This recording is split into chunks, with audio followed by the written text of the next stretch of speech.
ಊರಿಂದ ಊರಿಗೆ ಬಂದು ಊರಿನಲ್ಲಿ ಬೇರೆ ಊರಿನಲ್ಲಿ ಬದುಕು ಕಟ್ಕೋಬೇಕು ಅನ್ನುವಂಥ ಕನಸಿನ ಜೊತೆಗೆ ಒಂದು ಸಣ್ಣ ಬೇಕ್ರಿನೋ ಒಂದು ಕಾಂಡಿಮೆಂಟ್ಸೋ ಅಥವಾ ಒಂದೇನೋ ಸಣ್ಣ ದಿನಸಿ ಅಂಗಡಿನೋ ಯಾವುದೋ ಒಂದು ಮಾಡ್ಕೊಂಡು ಜೀವನ ಸಾಗಿಸೋಣ ಅಂತ ಸಾಮಾನ್ಯ ಜನರು ಬಹಳಷ್ಟು ವರ್ಷಗಳಿಂದ ಬೆಂಗಳೂರಿನ ಕಡೆ ವಲಸೆ ಬರ್ತಿದ್ದಾರೆ.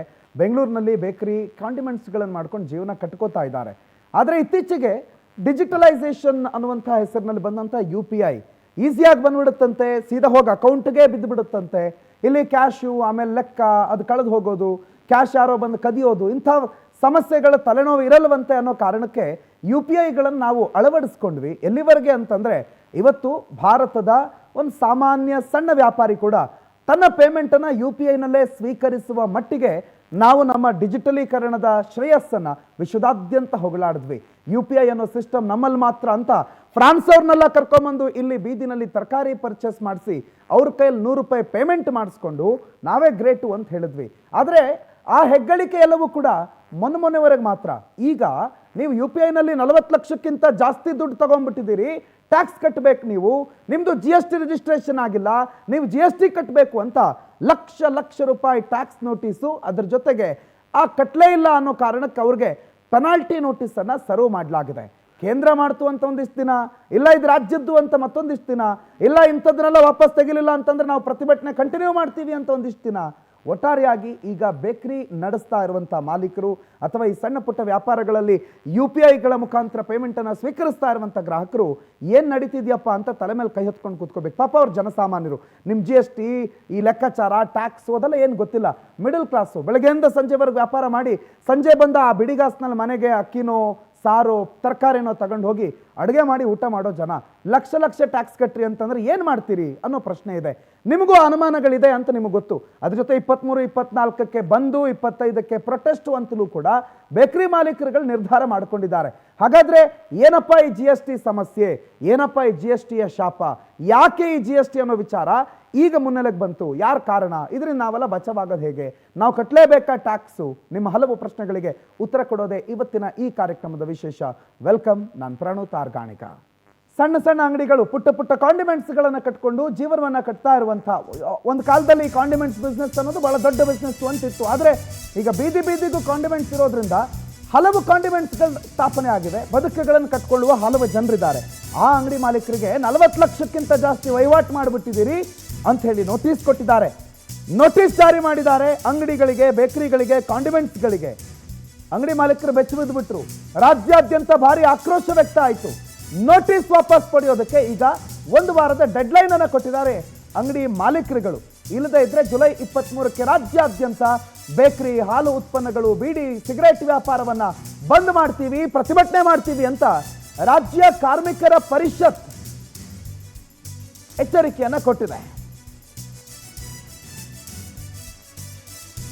ಈ ವಿಚಾರದ ಬಗ್ಗೆನೇ ನಾವು ಚರ್ಚೆ ಮಾಡೋಣ. ನಿಮ್ಮ ಅನುಮಾನಗಳನ್ನು ಆದಷ್ಟು ಕ್ಲಿಯರ್ ಮಾಡುವಂಥ ಪ್ರಯತ್ನ ಇದು. ನಿಮಗಿರುವಂಥ ಪ್ರಶ್ನೆಗಳಿಗೆ ಉತ್ತರವನ್ನು ಕಂಡುಕೊಳ್ಳುವ ಪ್ರಯತ್ನ. ನಮ್ಮ ಜೊತೆಗೆ ಹಲವು ಪ್ರಶ್ನೆಗಳಿಗೆ ಉತ್ತರವನ್ನು ಕೊಡೋದಕ್ಕೆ GST ತಜ್ಞರಾಗಿರುವ ಪ್ರಭಾಕರ್ ಸರ್ ಇದ್ದಾರೆ. ಅವ್ರನ್ನ ಕಾರ್ಯಕ್ರಮಕ್ಕೆ ಮೊದಲಿಗೆ ಸ್ವಾಗತ ಮಾಡ್ಕೋತೀನಿ. ಪ್ರಭಾಕರ್ ಸರ್, ಕಾರ್ಯಕ್ರಮಕ್ಕೆ ಆತ್ಮೀಯವಾದಂಥ ಸ್ವಾಗತ ತಮಗೆ. ಪ್ರಭಾಕರ್ ಸರ್, ನನಗೆ ಗೊತ್ತಿಲ್ಲ, ಕಾಂಡಿಮೆಂಟ್ಸ್ ನಮ್ಮದು ಒಂದು ಸಣ್ಣ ಬೇಕರಿ ಬಿಸ್ನೆಸ್ ಇದೆ. ಸಣ್ಣ ಬೇಕರಿ ಬಿಸ್ನೆಸ್ಸು ದಿನಕ್ಕೊಂದು 2,000 ಲಾಭ ಮನೆಗೆ ತಗೊಂಡೋಗಿ ಆ 2,000 ಲಾಭದಲ್ಲಿ ಬಂದಿರೋ ಅಷ್ಟಕ್ಕಷ್ಟು 75% ವ್ಯಾಪಾರ ಅದು ಇದು ಅಂತ ಹೋಗ್ಬಿಡುತ್ತೆ, 25% ಉಳಿಯುತ್ತೆ. ಆ 25% ತಗೊಂಡೋಗಿ ಅಕ್ಕಿ ತಂದು ಅಥವಾ ಮನೆ ಬಾಡಿಗೆ ಕಟ್ಕೊಂಡು ಬೆಂಗಳೂರಲ್ಲಿ ಬದುಕ್ತಾ ಇದ್ದೀವಿ. ಒಂದು ಹೊತ್ತಿಗೆ ಸಡನ್ನಾಗಿ 10,000 ಕೇಳಿದ್ರೆ ಇರೋಲ್ಲ ನಮ್ಮ ಕೈಯಲ್ಲಿ. ಯಾಕಂದರೆ ಕಾಂಡಿಮೆಂಟ್ಸ್ ಬಿಸ್ನೆಸ್ ಹಂಗಿದೆ. ನೀವು ಏಕಾಏಕಿ 40 ಲಕ್ಷ ಟ್ಯಾಕ್ಸು ಅಂತೀರಿ, ಆಮೇಲೆ ಒಬ್ಬರು ರಾಜ್ಯ ಅಂತಾರೆ, ಒಬ್ಬರು ಕೇಂದ್ರ ಅಂತಾರೆ. ನಾವೀಗ ವ್ಯಾಪಾರಿಗಳು ಇಲ್ಲಿ ಕೂತ್ಕೊಂಡಿರೋರು, ನಮಗೆ ಟ್ಯಾಕ್ಸು ಗೊತ್ತಿಲ್ಲ, ನಿಮ್ಮ GSTನೂ ಗೊತ್ತಿಲ್ಲ, ಯಾರು ಬೇಕಾರಾಗಲಿ ನಮಗೆ ನಮ್ಮ ದುಡ್ಡು ಉಳಿಬೇಕು ಅನ್ನೋದು. ನಾವು ಯಾರನ್ನು ಬೈಯೋಣ? ಏನಿದು, ಏನು ಅನಿಸುತ್ತೆ ನೋಟಿಸ್ ಬಂದಿದ ತಕ್ಷಣ ಒಬ್ಬರು GST ತಜ್ಞರಾಗಿ ಏನಾಗ್ತಾ ಇದೆ? ಜಸ್ಟ್ ಈಗ ತಾನೇ 18 ದಿವಸ ಮುಂಚೆ ತಾನೇ GST ಬಂದು 8 ವರ್ಷ ಆದಂಥ ಒಂದು ಎಲ್ಲ ಸಂಭ್ರಮ ಪಟ್ವಿ. ಸಂಭ್ರಮ ಪಡ್ತಾ ಇದ್ದಾಗೇ ಹಿಂದುಗಡೆಯಿಂದ ಈ ಥರ ನೋಟಿಸ್ ಬಂದಿರೋದ್ರಿಂದ ಎಲ್ಲರಿಗೂ ಶಾಕ್ ಆಗಿದೆ. ಹಾಗಂತ ಇದು ಇಂದಿನ ಸಡನ್ನಾಗಿ ಬಂದಂಥ ಇದು ಅಂತ ಹೇಳಲಿಕ್ಕೆ ಬರೋದಿಲ್ಲ. ಅವರು ಕೂಡ ಡಿಪಾರ್ಟ್ಮೆಂಟ್ನವರು ಸಹ ಪ್ರತಿಯೊಂದು ಇದನ್ನು ತಾಳೆ ಮಾಡಿ ಎಲ್ಲ ಇದು ಮಾಡಿದ್ದಾರೆ. ಏಕಾಏಕಿ ಆ ರೀತಿ ನೋಟಿಸ್ ಕೊಡ್ಲಿಕ್ಕೆ ಬರೋದಿಲ್ಲ. ಮತ್ತೊಂದು 40 ಲಕ್ಷ ರೂಪಾಯಿ ಅಂದರೆ ಅದು ಲಿಮಿಟ್. ಅದು ಆ್ಯಕ್ಚುಲಿ ಗೂಡ್ಸ್, ಸಪೋಸ್ ನಾನು ಗೂಡ್ಸ್ ಡೀಲ್ ಮಾಡ್ತಾ ಇದ್ದಾರೆ, ನನಗೆ 40 ಲಕ್ಷ ರೂಪಾಯಿ ಲಿಮಿಟ್ ಮಾಡಿದ್ದಾರೆ. ಅದಕ್ಕೆ ಮೇಲೆ ನಂದು ಕ್ರಾಸ್ ಆಗೋದಾದರೆ ನಾನು I should go for GST registration ಹೋಗಲೇಬೇಕು, ಕಂಪಲ್ಸರಿ. ಅದು ರೂಲ್ಸ್, ಪ್ಯಾನ್ ಇಂಡಿಯಾ ರೂಲ್ಸ್ ಇದೆ. ಅದೇ ಥರ ನಾನೇನು ಸರ್ವಿಸ್ ಕೊಡೋದಾದರೆ 20 ಲಕ್ಷ, ಗೂಡ್ಸ್ ಸಪ್ಲೈ ಮಾಡೋದಾದರೆ 40 ಲಕ್ಷ, ಸಪೋಸ್ ನಾನು ಸರ್ವಿಸ್ ಸಪ್ಲೈ ಮಾಡ್ತಾ ಇದ್ದಾರೆ, ಫಾರ್ ಎಕ್ಸಾಂಪಲ್ ಸಾಫ್ಟ್ವೇರ್ ಸರ್ವಿಸ್ ಆ ಥರ ಏನು ಕೊಡೋದಿದ್ರೆ 20 ಲಕ್ಷಕ್ಕೆ ಲಿಮಿಟ್ ಮಾಡಿದ್ದಾರೆ. ನನ್ನ ಬಿಸ್ನೆಸ್ನ ಅದೇನು ಕ್ರಾಸ್ ಟರ್ನ್ ಓವರ್ ನಾನು ಹೇಳ್ತೇನೆ, ಪ್ರಾಫಿಟ್ ಅಲ್ಲ, ಟರ್ನ್ ಓವರ್. ಆ ವರ್ಷ ಪೂರ್ತಿ ಈಗ ಫಾರ್ ಎಕ್ಸಾಂಪಲ್ ಈಗ 25-26 ಫೈನಾನ್ಷಿಯಲ್ ಇಯರ್ನಲ್ಲಿ ನನ್ನ ಟರ್ನ್ ಓವರ್ ಏನೋ ಕ್ರಾಸ್ ಆಗೋದಿದ್ದರೆ I should go for GST registration ಆದಮೇಲೆ ನಾನು GST ಚಾರ್ಜ್ ಮಾಡಬೇಕಾಗುತ್ತೆ. ನನ್ನ ಹತ್ರ ಯಾರು ಸರ್ವಿಸ್ ತೊಗೊಳಕ್ಕೆ ಬರ್ತಾರೋ, ನನ್ನ ಹತ್ರ ಯಾರು ಗೂಡ್ಸ್ ತೊಗೊಳಕ್ಕೆ ಬರ್ತಾರೋ ಅಂತಂದ್ಬಿಟ್ಟು. ಇಲ್ಲಿ ಏನಾಗಿದೆ ಅಂತಂದರೆ 21-22 ಅಂದರೆ ಪೋಸ್ಟ್ ಪ್ಯಾಂಡಮಿಕ್, ಆ ಕರೋನಾ ಪೀರಿಯಡ್ ಆದಮೇಲಿಂದ ಟ್ರ್ಯಾಕ್ ಮಾಡಿದ್ದಾರೆ. ಪುಣ್ಯಕ್ಕೆ ಅವ್ರು ನಮ್ಮ ಅದಕ್ಕಿಂತ ಹಿಂದೆ ಹೋಗಿಲ್ಲ, ನಮ್ಮ ಪುಣ್ಯ ಅಂತಲೇ ಹೇಳ್ಬೇಕಂತದ್ದು ಡಿಪಾರ್ಟ್ಮೆಂಟ್ಗೆ. GST ಬಂದಿದ್ದು 2017 ಜುಲೈ 1ರಿಂದ. ನಮ್ಮ ಪುಣ್ಯಕ್ಕೆ ಅವರು 2017 ಹೋಗಿಲ್ಲ, 17 ಅಷ್ಟಿಂದ ಹೋಗಿಲ್ಲ, ಬಿಟ್ಬಿಟ್ಟಿದ್ದಾರೆ. ಅಟ್ಲೀಸ್ಟ್ ನಮ್ಮ ಪುಣ್ಯ ಅಂತಲೇ ಹೇಳ್ಬೇಕು. ಆ್ಯಕ್ಚುಲಿ ಹೇಳ್ಬೇಕು ಅಂತಂದ್ರೆ 21, 22, 23, 24, 25 ಅಥವಾ 4 ವರ್ಷದ ಮಾತ್ರ ಟ್ರ್ಯಾಕ್ ಮಾಡಿದ್ದಾರೆ. ಆ ಇದರಲ್ಲಿ ಏನು ಕಂಡು ಬಂದಿದೆ ಅಂತಂದರೆ ಪ್ರತಿಯೊಬ್ಬರ ಇದರಲ್ಲೂ ಕೂಡ ಪೇಮೆಂಟಲ್ಲಿ ಅಮೌಂಟ್ ಬಂದು ಹೋಗಿದೆ. ಹಾಗಂತಂದ್ಬಿಟ್ಟು ಬಂದಿದ್ದ ಅಮೌಂಟು ಹೋಗಿದ್ದ ಅಮೌಂಟ್ ಎಲ್ಲನೂ ಟ್ರಾನ್ಸಾಕ್ಷನ್ ಟರ್ನ್ ಓವರ್ ಅಂತ ನಾನು ಹೇಳೋದಿಲ್ಲ, ಡಿಪಾರ್ಟ್ಮೆಂಟ್ ಅವರು ಹೇಳೋದಕ್ಕಾಗೋದಿಲ್ಲ. ಡಿಪಾರ್ಟ್ಮೆಂಟ್ ಅವ್ರು ಹೇಳ್ತಾ ಇದ್ದಾರೆ 40 ಲಕ್ಷ ದಾಟಿದೆಯಪ್ಪ, assume that is transaction turn over ಅಂತ ಇದು ಮಾಡಿದ್ದೀವಿ. ನೀವು ಅದನ್ನು ಫೈಟ್ ಮಾಡಬೇಕು. ಒಂದು ಐ ಹ್ಯಾವ್ ಟು ಕಂಟೆಂಟ್, ನಾನು ಅದನ್ನು ವಿರೋಧಿಸಬೇಕು. ಹೇಗೆ ವಿರೋಧಿಸ್ತೀನಿ? ನನ್ನ ಬ್ಯಾಂಕ್ ಸ್ಟೇಟ್ಮೆಂಟು ನನ್ನ ಇದೆಲ್ಲ ತೊಗೊಂಡು ಈಚ್ ಆ್ಯಂಡ್ ಟ್ರಾನ್ಸಾಕ್ಷನ್, ಯಾವ್ದು ಬಿಸ್ನೆಸ್ ಟ್ರಾನ್ಸಾಕ್ಷನು, ಯಾವ್ದು non business transaction. Suppose for example ನಮ್ಮ ಬ್ರದರ್ ಏನು ಟ್ರಾನ್ಸ್ಫರ್ ಮಾಡಿದ್ರು, ಅಮೌಂಟ್ನ GPay ಮಾಡಿದರು, ನಮ್ಮ ಸಿಸ್ಟರೇ ಟ್ರಾನ್ಸ್ಫರ್ ಮಾಡಿದರು, ಸಪೋಸ್ ನಮ್ಮ ಫ್ರೆಂಡ್ಸ್ ಯಾರು ಟ್ರಾನ್ಸ್ಫರ್ ಮಾಡಿರ್ತಾರೆ, ಅಂತ ಅಮೌಂಟಲ್ಲಿ ತೆಗೆದುಬಿಟ್ಟು ಬಿಸ್ನೆಸ್ ಟ್ರಾನ್ಸಾಕ್ಷನ್ ಎಷ್ಟು ಬರುತ್ತೆ ಅದು ಮಾತ್ರ ನಾವು ಇದು ಮಾಡಬೇಕಾಗುತ್ತೆ, ಸೆಗ್ರಿಗೇಟ್ ಮಾಡಬೇಕಾಗುತ್ತೆ. ಈಗ ಫಸ್ಟ್ ನಾವು ಮಾಡಬೇಕಾದ ಕೆಲಸ ಏನು ಅಂತಂದರೆ, ನೋಟಿಸ್ ಬಂದಿದೆ, ನೋಟಿಸ್ ಇಶ್ಯೂ ಮಾಡಿದ್ಮೇಲೆ ಅದನ್ನು ಕಾಲ್ ಬ್ಯಾಕ್ ಮಾಡ್ಲಿಕ್ಕೆ ಆಗೋದಿಲ್ಲ. ಫಸ್ಟ್ ಮಾಡಬೇಕಾಗಿರೋ ಕೆಲಸ ಪ್ರೊಟೆಸ್ಟ್ ಮಾಡೋದೆಲ್ಲ ಇರಲಿ, ಆ ಕಡೆ ಇರಲಿ, ನಾಡಿದ್ದು ಹೋಗಿ ಪ್ರೊಟೆಸ್ಟ್ ಮಾಡೋದು ಅದೆಲ್ಲ ಸೆಕೆಂಡ್ರಿ. ಈಗ ನೋಟಿಸ್ ಬಂದಿರೋದಕ್ಕೆ ಆನ್ಸರ್ ಮಾಡಬೇಕಾಗಿದ್ದು ನಮ್ಮ ರೆಸ್ಪಾನ್ಸಿಬಿಲಿಟಿ. ಏನಂತಂದರೆ ದೇರ್ಸ್ ಒನ್ ಇದು ಟರ್ಮ್ ಲೈನ್ ಇದೆ, ignorance of law is not on excuse ಅಂತಂದ್ಬಿಟ್ಟು. ನೆಲದ ಕಾನೂನು ನನಗೆ ಗೊತ್ತಿಲ್ಲ ಅಂತಂದ್ಬಿಟ್ಟು ನನಗೆ ಇದಿಲ್ಲ, ಎಕ್ಸೆಪ್ಷನ್ ಇಲ್ಲ. IPC ಗೊತ್ತಿಲ್ಲ, ಇಂಡಿಯನ್ ಬಿನಲ್ ಗೊತ್ತಿಲ್ಲ, ಈಗ ಭಾರತೀಯ ನ್ಯಾಯಶಾಸ್ತ್ರ ಗೊತ್ತಿಲ್ಲ ಅಂತಂದ್ಬಿಟ್ಟು ನಾನು ಕೊಲೆ ಮಾಡೋದಾಗಲಿ ಮಾಡ್ಬಿಟ್ಟು ಆಮೇಲೆ ನನಗೆ ಗೊತ್ತಿಲ್ಲ, ನಾನು ಮರ್ಡರ್ ಮಾಡ್ಬಿಟ್ಟು ಅಂತೆಲ್ಲ ಹೇಳಲಿಕ್ಕೆ ಬರೋದಿಲ್ಲ. ಸೊ GST ಕಾನೂನು ಬಂದಿದೆ, 8 ವರ್ಷ ಆಗಿದೆ, ಅದು ತಿಳ್ಕೊಳ್ತಾ ಇರೋದು ನನ್ನ ತಪ್ಪದು. ಆ್ಯಕ್ಚುಲಿ ನಾನು ಬಿಸ್ನೆಸ್ ಮಾಡಬೇಕಾದವನು, ಅದಕ್ಕೆ ಬೇಕಾದಂಥ ಇದು ಏನೇನು ಟ್ರೇಡ್ ಲೈಸೆನ್ಸ್ ತೊಗೊಂಡಿದ್ದೀನ, ಟ್ಯಾಕ್ಸ್ ಇದೆಲ್ಲ ಇದು ಮಾಡಿದ್ದೀನ ಅಂತ ನಾನು ನೋಡ್ಕೊಬೇಕಾದ್ರೆ ನನ್ನ ಜವಾಬ್ದಾರಿ ಅದು. ನನಗೆ ಗೊತ್ತಿಲ್ಲ ಅಂದರೆ ಅಟ್ಲೀಸ್ಟ್ ತಿಳ್ಕೊಂಡು ನಾವು ಅದನ್ನ ಮಾಡಬೇಕಾದ ಜವಾಬ್ದಾರಿ ನಮ್ಮ ಮೇಲೆ ಇರುತ್ತೆ. ಸುಮ್ಮನೆ ಶಟರ್ ಓಪನ್ ಮಾಡೋದು, ಬಿಸ್ನೆಸ್ ಮಾಡೋದು, 3,000 ಬರುತ್ತೆ ದಿನಕ್ಕೆ, 4,000 ಬಿಸ್ನೆಸ್ ಬರ್ತದೆ, ಅದು ಯಾರು ಕೇಳೋದಿಲ್ಲ.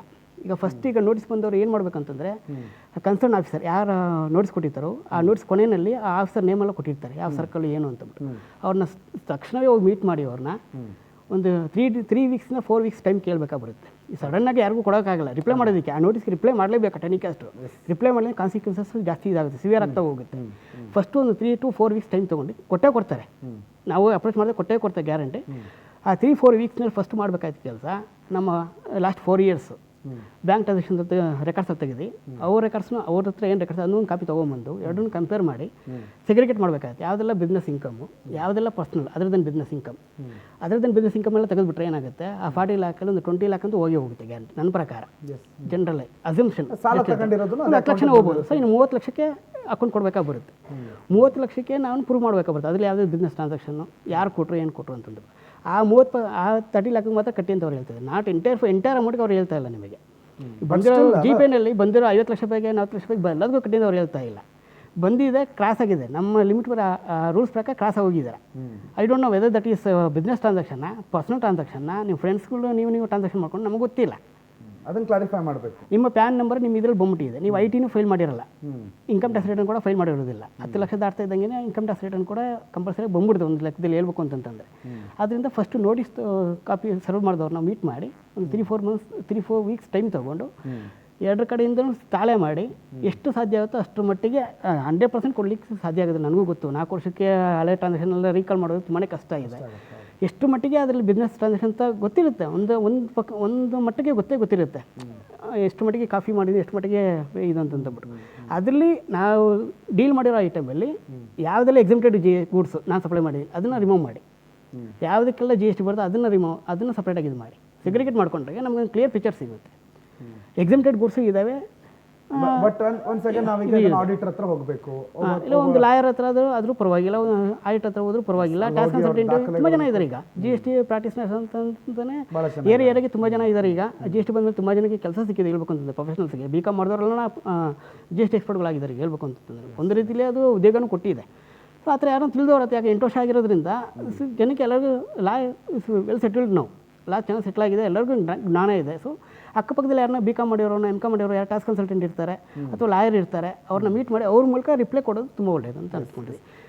ಪಬ್ಲಿಕ್ ಪರಿಣಾಮ ಕಮ್ಮಿ ಆಗುತ್ತೆ, ಟ್ಯಾಕ್ಸ್ ಕಟ್ಟೋ ಪರಿಣಾಮ ಕಮ್ಮಿ ಆಗುತ್ತೆ. ಏಕದಮ್ ಕೊಟ್ಟಿದ ತಕ್ಷಣ ಇದಾಗೋದಿಲ್ಲ. ಸಪೋಸ್ ಫಾರ್ ಎಕ್ಸಾಂಪಲ್ ಈಗ ನಮ್ಮ ಕೈಗೆ ಇದು ಮಾಡಲಿಕ್ಕೆ ಆಗೋದಿಲ್ಲ, ಡಿಫೆಂಡ್ ಮಾಡೋಕ್ಕಾಗೋದಿಲ್ಲ ಅಂದರೆ ನೆಕ್ಸ್ಟ್ ಇದು ಬಂದುಬಿಟ್ಟು ಹೈಕೋರ್ಟ್ ಮೂವ್ ಮಾಡಬೇಕಾಗಿ ಬರುತ್ತೆ. ಹೈಕೋರ್ಟ್ ಮೂವ್ ಮಾಡಿ ಸ್ಟೇ ತೊಗೊಂಬಂದು, ಸಪೋಸ್ ನಮ್ಮ ಕೈಗೆ ಏನು ಮಾಡಲಿಕ್ಕೆ ಆಗೋದಿಲ್ಲ ಹೀಗೆ ಅನ್ನೋದಾರೆ ಹೈಕೋರ್ಟಿಂದ ಸ್ಟೇ ತಂದು ಫರ್ದರ್ ಫೈಟ್ ಮಾಡ್ತಾ ಹೋಗಬೇಕಾಗುತ್ತೆ. ಅಲ್ಲಿ ಬಂದು ಸೇಮ್ ಪ್ರೊಸೀಜರ್ ಫಾಲೋ ಆಗುತ್ತೆ. ಅಲ್ಲಿ ಕೂಡ ಸೆಗ್ರೇಟ್ ಇದು ಮಾಡಿ ಅಂತೆಲ್ಲ ಇದು ಮಾಡ್ತಾರೆ.